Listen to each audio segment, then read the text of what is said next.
Hello friends, 11th standard computer application morning exam எழுத போகிறீங்க. உங்களுக்கு அதுக்கு முன்னால் ஒரு செலக்டட் ஒரிஜினல் கொஸ்டின் ப்ரீவியஸில் நடந்தது.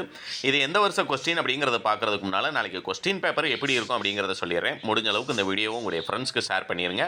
எக்ஸாம் முடிஞ்சு வந்ததுக்கப்புறமா உங்களுக்கு காமர்ஸ் எக்கனாமிக்ஸ்க்கான இம்பார்ட்டன்ட் கொஸ்டின் நம்முடைய சேனலில் ரெடியாக இருக்குது. நீங்கள் ஃபுல் மார்க் ஸ்கோர் பண்ணுறதுக்கானது. ஒன் வேர்டை பொறுத்த வரைக்கும் புக் பேக் மட்டும்தான் நமக்கு 15 கேட்பாங்களா அப்படின்னம்னா கண்டிப்பாக 10லேருந்து 12 மட்டும்தான் புக் பேக் வரும். பேலன்ஸ் 3லேருந்து 4 ரைட்டுங்களா. இதுக்கு முன்னால் எழுதின எக்ஸாமில் மாதிரி தான் உங்களுக்கு புக்கின் சைட்லேருந்து தான் கேட்பாங்க. அதுவையும் ஒரு தடவை நல்லா தரவு பண்ணிக்கோங்க. அடுத்து 2 மார்க் 3 மார்க்கை பொறுத்த வரைக்கும் உங்களுக்கு ஃபஸ்ட் சாப்டரில் ஆல்ரெடி அந்த வீடியோ அப்டேட் பண்ணியிருந்தே சொல்லியிருந்தேன். இபிஎரும் உள்ள தரவை எவ்வாறு அளிப்பாய், இது ஃபஸ்ட் லெசனில் இருக்கக்கூடிய கொஸ்டின். அதேமாதிரி இதில் இருக்கக்கூடிய செலக்டட் கொஸ்டின்ஸ் எல்லாமே 100% இந்த வருஷ 2025 பப்ளிக் எக்ஸாமுக்கு உங்களுக்கு ஹெல்ப்ஃபுல்லாக இருக்கக்கூடியது. இதில் இருக்கக்கூடிய 2 மார்க் 3 மார்க் 5 மார்க் அப்படியே எல்லாமே வருமா அப்படின்னோம்னா இதெல்லாம் படிச்சிருக்கீங்களாங்கிறத ஒரு தடவை கன்ஃபார்ம் பண்ணிக்கோங்க. ஏன்னா இந்த இயரில் கேட்டான கொஸ்டின் பேப்பர்லேருந்து இதுக்கு முன்னால் நடந்த எக்ஸாம் எல்லாத்துக்குமே நான் அப்டேட் பண்ணியிருந்தேன்.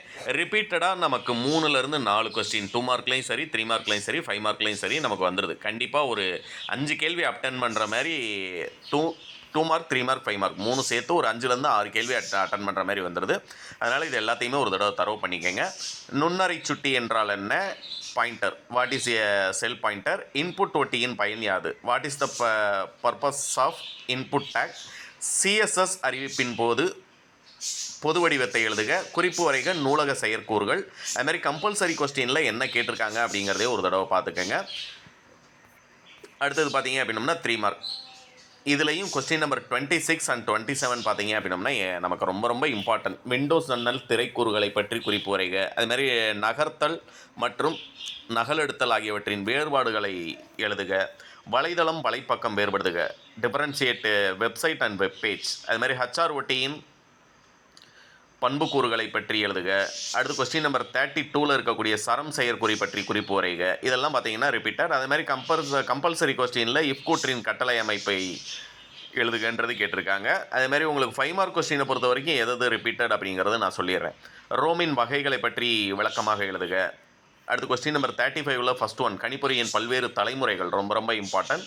அதுமாதிரி ஏதேனும் 5 இணைய சேவை பற்றி விவரிக்கவும். Various generation of computers. அடுத்து கொஸ்டின் நம்பர் 37ல் இருக்கக்கூடிய 36ல் பார்த்தீங்கன்னா செகண்ட் ஒன் தகுந்த HTML நிரலுடன் பட்டியலின் வகைகளை பற்றி விளக்குக. கொஸ்டின் நம்பர் 37ல் இருக்கக்கூடிய ஃபஸ்ட் ஒன் ஓப்பன் ஆஃபீஸ் ரைட்டரில் ஒரு செல்லை தேடி மற்றொரு சொல்லை மற்றொரு சொல்லாக மாற்றும் வழிமுறைகளை பற்றி எழுதுக. அதுமாதிரி கொஸ்டின் நம்பர் 38ல் பார்த்தீங்க அப்படின்னம்னா 5, 10, 20, 25, 60 என்ற எண் வரிசையை உருவாக்கும் வழிமுறைகளை விளக்குக. ஒரு ப்ரோக்ராம் கேட்டிருக்காங்க. அதுமாதிரி ஸ்விட்ச் கேஸ் கூற்றை எடுத்துக்காட்டுடன் விளக்குக. இதெல்லாமே நமக்கு ரிப்பீட்டட் கொஸ்டின். இதெல்லாம் படிச்சிருக்கீங்களா அப்படிங்கிறத எக்ஸாமுக்கு முன்னால் ஒரு தடவை கன்ஃபார்ம் பண்ணிக்கோங்க.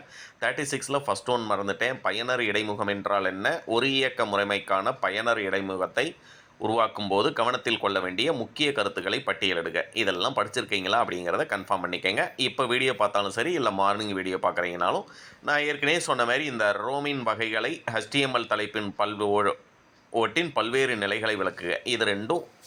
அதுமாதிரி கணிப்பொறியினுடைய பல்வேறு தலைமுறைகள் இது ஒன்று. இதெல்லாம் ரிப்பீட்டட் கொஸ்டின்ஸ். ஒரு தடவை நல்லா தரவு பண்ணிக்கோங்க. அடுத்த சப்ஜெக்ட்டுக்கு நம்முடைய சேனலில் வீடியோ ரெடியாக இருக்கும். நீங்கள் எக்ஸாம் முடித்து வரும்போது வீடியோ பார்க்குறதுக்கு சேனலை மறக்காமல் சப்ஸ்கிரைப் பண்ணிடுங்க. தேங்க்யூ.